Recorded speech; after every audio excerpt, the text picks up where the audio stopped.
Mighty StormGuard rear wiper blades are specifically designed for rear windshield applications. This brief video will take you step by step through the removal and installation on vehicles with V-notch rear wiper arms. To remove your current wiper blade, slide the plastic cover in the center of the wiper blade outward, revealing the wiper arm pin.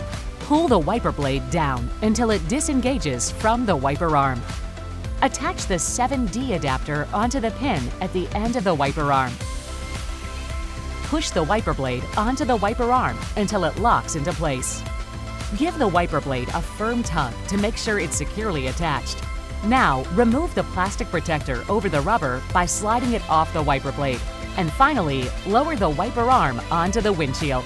That's it, you're done.